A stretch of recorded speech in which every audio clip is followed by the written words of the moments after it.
नमस्कार, ANB news देख रहे तमाम दर्शकों का स्वागत है। मैं हूं आपके साथ मनप्रीत कौर। बुलेटिन की शुरुआत करेंगे इस वक्त की अहम खबरों से। राष्ट्रपति द्रौपदी मुर्मू ने देहरादून में उत्तराखंड राज्य स्थापना दिवस कार्यक्रम में हिस्सा लिया। इस कार्यक्रम में उत्तराखंड के राज्यपाल लेफ्टिनेंट जनरल गुरमीत सिंह और मुख्यमंत्री पुष्कर सिंह धामी भी मौजूद थे। वहीं राष्ट्रपति मुर्मू ने अपने संबोधन में कहा, मैं उत्तराखंड के निरंतर विकास के लिए राज्य के सभी निवासियों को शुभकामनाएं देती हूँ।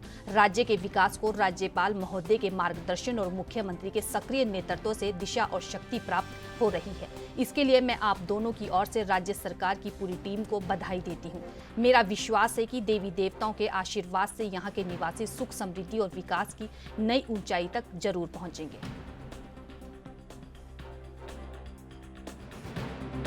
स्टेट जीईपी पर ध्यान देने से सतत विकास का बल मिलेगा। मैं उत्तराखंड के निरंतर विकास के लिए राज्यों की सभी निवासियों को शुभकामनाएं देती हूँ।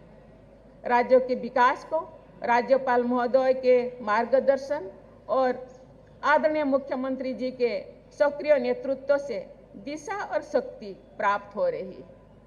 इसके लिए मैं आप दोनों की तथा राज्य सरकार की पूरी टीम को बहुत बहुत बधाई देता हूँ।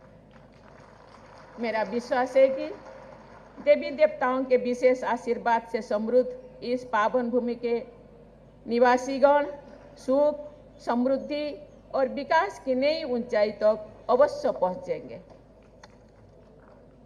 राज्य स्थापना दिवस के आप सबको एक बार फिर बहुत बहुत बधाई। धन्यवाद। जय हिंद, जय भारत। राष्ट्रपति द्रौपदी मुर्मू ने देहरादून में उत्तराखंड राज्य स्थापना दिवस कार्यक्रम में हिस्सा लिया। इस कार्यक्रम में उत्तराखंड के राज्यपाल लेफ्टिनेंट जनरल गुरमीत सिंह और मुख्यमंत्री पुष्कर सिंह धामी भी मौजूद थे। वहीं सीएम धामी ने कहा कि मैं राष्ट्रपति द्रौपदी मुर्मू के सामने एक सुंदर परेड का प्रदर्शन करने के लिए जवानों को बधाई देना चाहता हूँ।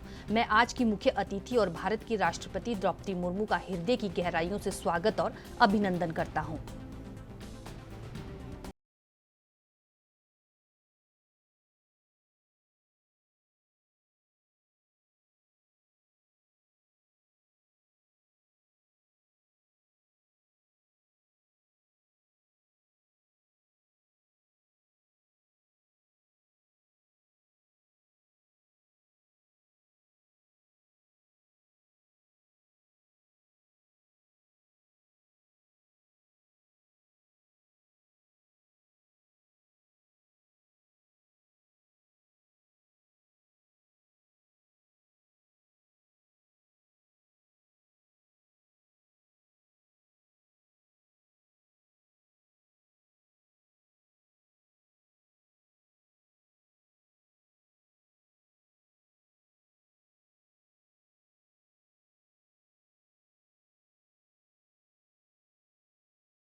जय भारत, जय उत्तराखंड। राज्य स्थापना दिवस के मौके पर मुख्यमंत्री पुष्कर सिंह धामी शहीद स्मारक पहुंचे, जहां उन्होंने शहीद राज्य आंदोलनकारियों को श्रद्धांजलि दी। सीएम धामी के साथ बीजेपी प्रदेश अध्यक्ष महेंद्र भट्ट और राजपुर विधायक खजान दास भी मौजूद रहे। मुख्यमंत्री पुष्कर सिंह धामी ने प्रदेशवासियों को राज्य स्थापना दिवस की बधाई एवं शुभकामनाएं दी। मुख्यमंत्री ने राज्य निर्माण के सभी अमर शहीदों, राज्य आंदोलनकारियों एवं देश के लिए सर्वोच्च बलिदान देने वाले वीर जवानों को श्रद्धांजलि अर्पित करते हुए उत्तराखंड की मजबूत नींव रखने वाले पूर्व प्रधानमंत्री भारत रत्न अटल बिहारी वाजपेयी को भी राज्य की जनता की ओर से नमन किया है।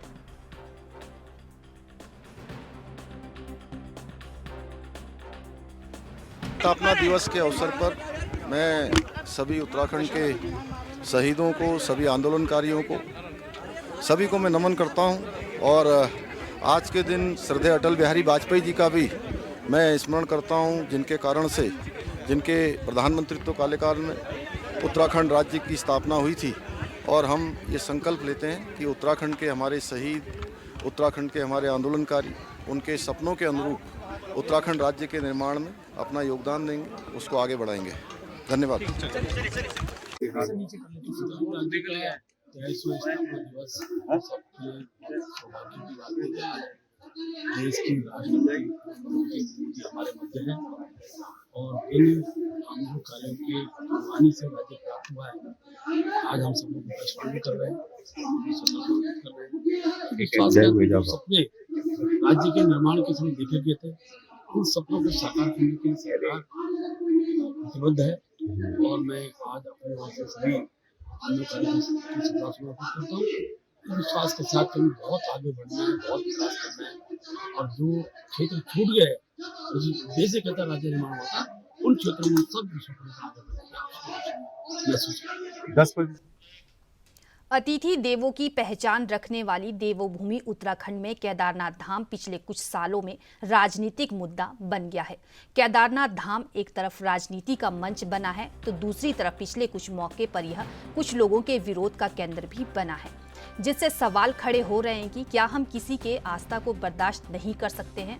ऐसे में कुछ सवाल मंदिर समिति की भूमिका पर भी खड़े किए जा रहे हैं। बीजेपी ने कांग्रेस पर तंज कसा है तो वहीं कांग्रेस ने बीजेपी के बयानों पर पलटवार करते हुए जमकर हमला बोला।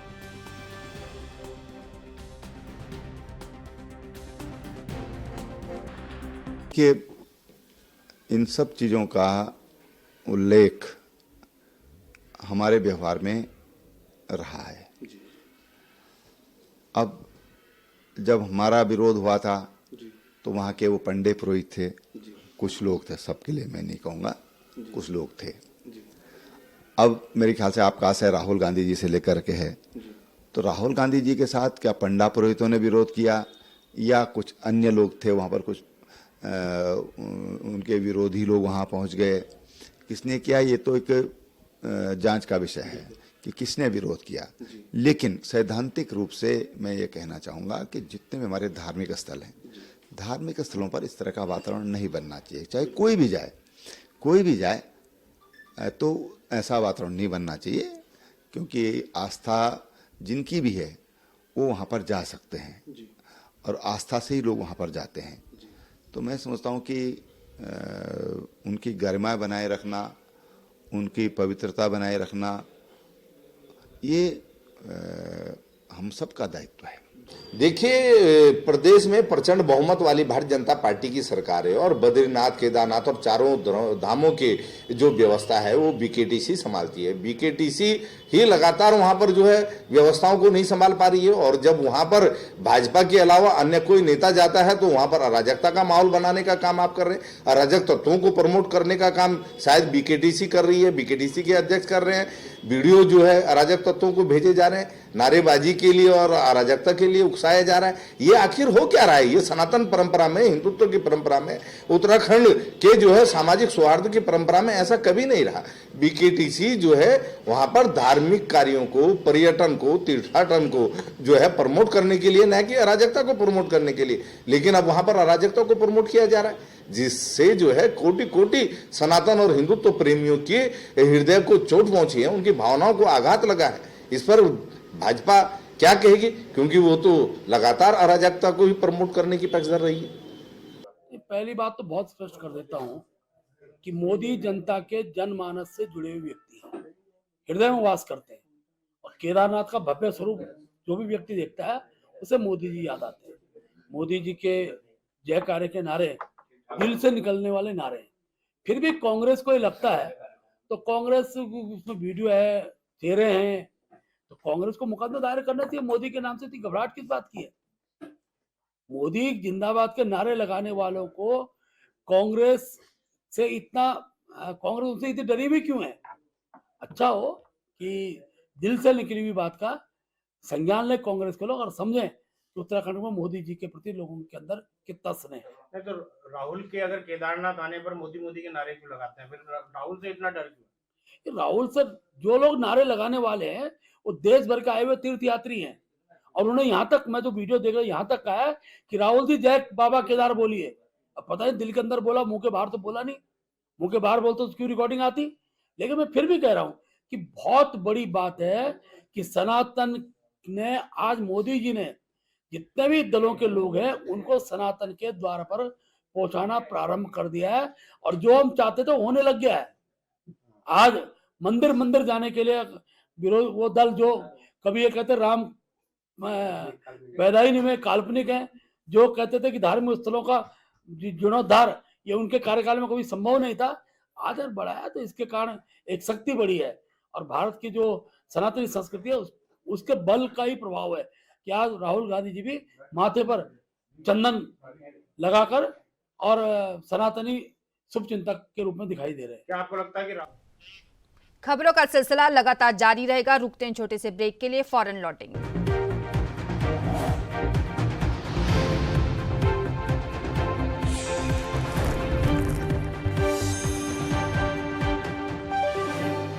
ब्रेक के बाद एक बार फिर से स्वागत है। बढ़ते हैं अगली खबरों की तरफ। श्री भरत मंदिर पब्लिक स्कूल में दीपावली को लेकर इंडो दीवा उत्सव कार्यक्रम का आयोजन किया गया, जिसमें विद्यालय के छात्रों ने विज्ञान प्रदर्शनी एवं विभिन्न सांस्कृतिक कार्यक्रमों की प्रस्तुति दी। श्री भरत मंदिर पब्लिक स्कूल ऋषिकेश में आयोजित इंडो दीवा उत्सव कार्यक्रम में कैबिनेट मंत्री प्रेमचंद अग्रवाल, जयराम आश्रम के परम अध्यक्ष ब्रह्म स्वरूप ब्रह्मचारी पहुंचे। दोनों अतिथियों ने दीप प्रज्वलन कर कार्यक्रम का शुभारंभ किया। मंत्री प्रेमचंद अग्रवाल ने कहा कि मेला हमारी धरोहर है। प्राचीन काल से ही मेले लगाए जाने की प्रथा रही है, आज भी मेले लगाए जा रहे हैं। मेला लगाने से बड़े बुजुर्गों को भी अपने बचपन के दिन याद आते हैं। ब्रह्म स्वरूप ब्रह्मचारी ने कहा कि मेला लगने से लोग सामूहिक रूप से एकत्रित होते हैं। हर राज्य में लगने वाले मेले के दौरान राज्य के संस्कृति को जानने का मौका भी प्राप्त करते हैं। पब्लिक स्कूल ने एक नवाचार कार्यक्रम किया है, जो इन्होंने यहाँ की संस्कृति और दीपावली के उपलक्ष्य में सुंदर कार्यक्रम यहाँ प्रस्तुत किया। और यहाँ के बच्चों ने जिस प्रकार से, जो बहुत छोटे छोटे बच्चे हैं, एक एग्जीबिशन में आप जाके देखिए जिस प्रकार से उन्होंने उसमें अपना परफॉर्म किया है, छोटी छोटी चीज़ों को उसमें प्रदर्शित किया है। यानी कि बच्चा कल को आगे बढ़ेगा। उससे पहले यहाँ पे जो तैयारी बच्चों ने की है, मैं उनको शुभकामनाएं दे रहा हूँ। संस्कृति की जहाँ तक बात कर रहे हैं, आप देखिए कैसे हमारी दीपावली मनाई जाती है, तो हमारा पहाड़ की संस्कृति क्या है, इस प्रकार के कार्यक्रम यहाँ पे किया है। मैं यहाँ के स्टाफ को, यहाँ के प्रिंसिपल को बहुत शुभकामनाएं दे रहा हूँ। और परम पूजनीय महंत जी का मैं आभार व्यक्त कर रहा हूँ। इस प्रकार के कार्यक्रम यहाँ पे लगातार हमेशा होते भी रहे और आगे भी होंगे। मैं सभी को अपने आने वाली राज्य स्थापना दिवस और दीपावली। बढ़ते हैं अगली खबर की तरफ। उत्तराखंड कांग्रेस की मुख्य प्रवक्ता गरिमा महारा दसौनी ने केदारनाथ में राहुल गांधी और वरुण गांधी की मुलाकात पर कहा कि गांधी परिवार जल्द ही एक मंच पर होगा। गरिमा ने कहा कि प्रियंका गांधी लगातार परिवार को एकजुट करने में लगी हुई है। राहुल गांधी ने भी भारत जोड़ो यात्रा के समय नफरत की जगह मोहब्बत का संदेश दिया है। जल्द गांधी परिवार के तीनों भाई बहन सांप्रदायिक ताकतों का मुकाबला करते नजर आएंगे।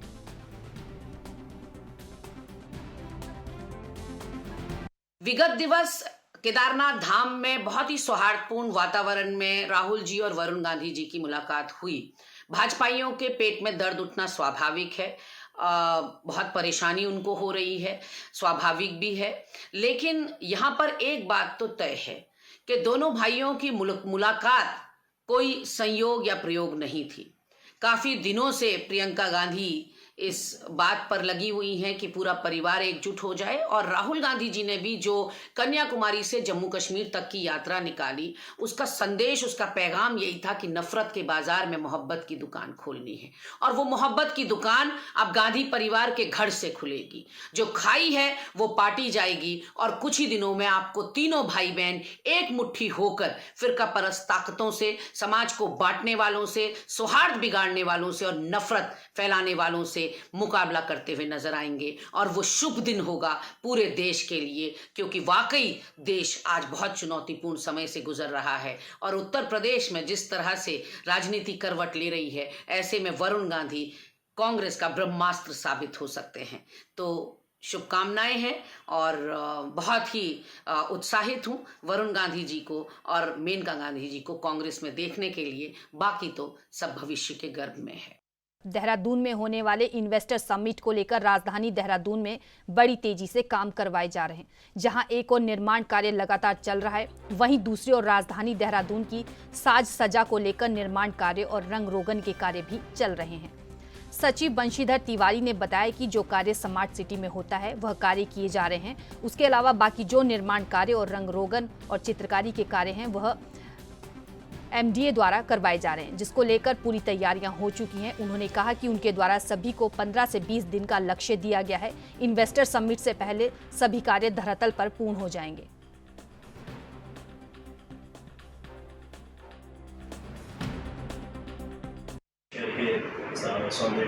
वो काम किस तरीके से आगे बढ़ रहा है, क्योंकि स्मार्ट सिटी का काम भी कई बार हो आता है बीच में। नहीं, देखिए, हम लोगों ने आपस में समन्वय बना करके जो काम स्मार्ट सिटी कर रहा है उसको हमने छोड़ दिया है, और जहाँ जहाँ हमें करना है, चाहे वॉल की पेंटिंग है या घरों की पेंटिंग है या उस पर कुछ अगर ड्राइंग डिजाइन बनानी है उसको करने का, गमले रखने हैं, कहीं लैंडस्केपिंग है, जहाँ जगह मिले पार्क बना रहे हैं, तो वो हमारा काम जो है द्रुत गति से चल रहा है। और हमने लक्ष्य तय किया है कि अगले 15 से 20 दिन इन्वेस्टर समिट के पहले हम पूरा कंप्लीट कर लें।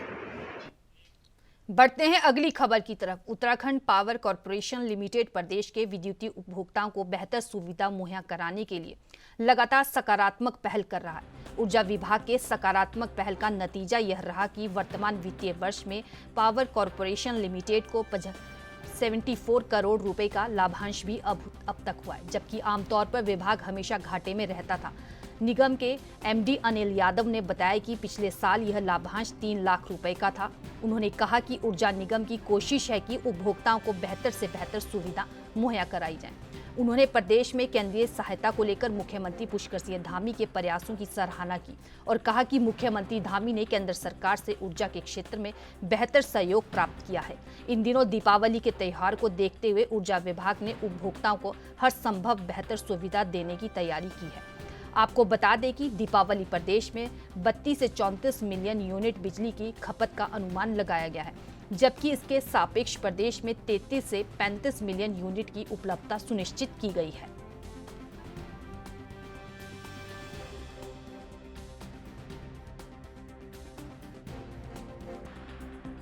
इसके लिए हमारे माननीय मुख्यमंत्री जी ने भारत सरकार से स्पेशल रिक्वेस्ट किया था, जहां से हम लोगों को औसतन 400 मेगावाट बिजली की आपूर्ति भारत सरकार के द्वारा की जा रही है। साथ साथ हम लोगों ने एनर्जी एक्सचेंज से भी टाई अप कर रखे हैं। शॉर्ट टर्म और एलडीसी टर्म की जो भी बिजली मिल सकती है उसको व्यवस्था की जा चुकी है। अभी सर जो इन्वेस्टर समिट होने जा रहा है उसमें भी कई एमओयूज हुए हैं ऊर्जा के क्षेत्र में भी, तो आपको लगता है कि प्रदेश के लिए बहुत ज्यादा बेनिफिशियल?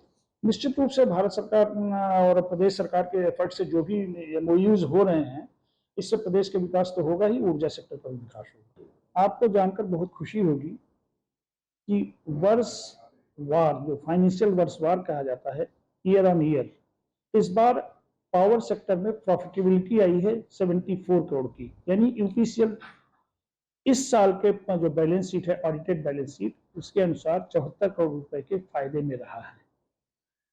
उसको इस तरह से समझ सकते हैं कि हम लोगों ने जो पावर परचेज कॉस्ट थी, हमने पैसा तो दे दिया और पब्लिक से अभी लिया नहीं है, और जब वो मिलेगा टैरिफ के थ्रू तो हम लोग प्रॉफिट में रहेंगे। तो बैलेंस शीट के अनुसार, ऑडिटेड बैलेंस शीट के अनुसार हम लोग 74 करोड़ रुपए में। बढ़ते हैं अगली खबर की तरफ। दीपावली को लेकर अग्निशमन विभाग तैयारियों में जुटा हुआ है। अगर बात करें शहर के मुख्य इलाकों की, तो अग्निशमन विभाग छोटी व संकरी गलियों के लिए बाइकों का इस्तेमाल करेगा। मुख्य अग्निशमन अधिकारी वीबी यादव ने बताया कि दीपावली के दौरान आगजनी की घटनाओं से निपटने के लिए 8 स्थानों पर फायर टेंडर्स का तैनात किया जाएगा। इसके अलावा कहीं पर इमरजेंसी स्थिति में आने वाली कॉल्स के लिए एक फायर टेंडर रिजर्व में रखा गया है। उन्होंने बताया कि ज्यादा इमरजेंसी होने पर जिलों के दूसरे फायर स्टेशन से गाड़ियां भी स्थिति के हिसाब से मंगाई जाएंगी। मुख्य अग्निशमन अधिकारी ने कहा कि जरूरत पड़ने पर ओएनजीसी और डीआरडीओ के स्टेशनों में गाड़ियों की सहायता भी ली जाएगी। उन्होंने बताया कि दीपावली को लेकर सभी गाड़ियों की फिटनेस जांच भी पूरी हो गई है। जिले के फायर स्टेशन आगजनी की घटना से निपटने के लिए एक दूसरे के संपर्क में निरंतर बने हुए। प्रेमनगर, सहारनपुर चौक, घंटाघर, सशस्त्र धारा क्रॉसिंग, दिलाराम बाजार, पीपल मंडी, कोतवाली एवं धर्मपुर में फायर टेंडर्स तैनात रहेंगे।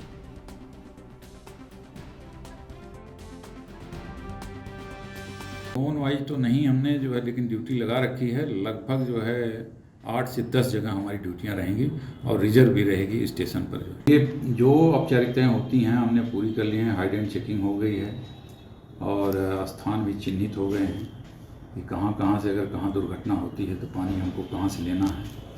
तो चूँकि पुराने हाइडेंट ख़त्म हो गए, लेकिन अच्छाई ये है कि जो भी नए स्ट्रक्चर खड़े हो रहे हैं, चाहे वो होटल हो, हाई राइज बिल्डिंग्स हो, तो उनमें जो है पानी की काफ़ी पर्याप्त मात्रा में उपलब्धता जो है और हम उनसे जो है प्रयोग करेंगे। बढ़ते हैं अगली खबर की तरफ। 10 नवंबर को पूरे विश्व और भारत में राष्ट्रीय आयुर्वेद दिवस मनाया जाएगा।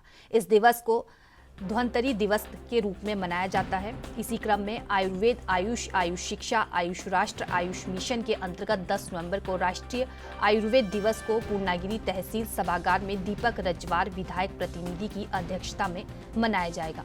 इस दौरान आयुष ज्ञान कार्यक्रम का आयोजन भी किया जाएगा। कार्यक्रम के आयोजन सचिव SDM आकाश जोशी व मुख्य वक्ता डॉक्टर ML शाहिद रहेंगे।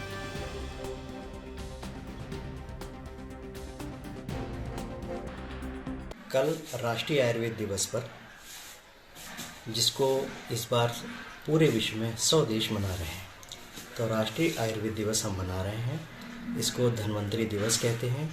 धन्वंतरि भगवान आयुर्वेद के जनक हैं और धनतेरस के रूप में भी इसको मनाते हैं। तो इसका राष्ट्रीय आयुर्वेद दिवस हम कल दिनांक 10 नवंबर को 11 से 12 बजे समय और तहसील टनकपुर में SDM सभागार जो है ऊपर, उसमें मना रहे हैं। और इसके जो अध्यक्षता में करा रहे हैं वो है दीपक रजवार जी, विधायक प्रतिनिधि, CM प्रतिनिधि, और इसके आयोजन सचिव स्वयं खुद SDM श्री आकाश जोशी जी हैं, वो कराते हैं। और इसमें मुख्य वक्ता के रूप में मैं डॉक्टर मोहम्मद शाहिद, प्रभारी चिकित्सा अधिकारी, राजकीय आयुर्वेदिक चिकित्सालय टनकपुर। इस कार्यक्रम में हमने जो थीम रखी है, आयुर्वेद की थीम, आयुष एवं आयुष शिक्षा, राष्ट्रीय आयुष मिशन के द्वारा जो प्रोटोकॉल दिया गया है हमारे आयुष विभाग द्वारा। और मैं जनता से अपील करूंगा, सभी लोग इसमें प्रतिभाग करके इस कार्यक्रम को सफल बनाएं। भारत को अगर विश्व गुरु बनाना है तो आयुर्वेद को अपनाना होगा, क्योंकि आयुर्वेद हमारी भारत मूल की चिकित्सा पद्धति है जो सिर्फ हमारे पास है। हम जब इसको राइज करेंगे तभी ये अन्य कंट्री में जाएगी। इसलिए फिलहाल मेरे साथ इस बुलेटिन में इतना ही। तमाम बड़ी खबरों के लिए देखते रहिए ANB न्यूज़। नमस्कार।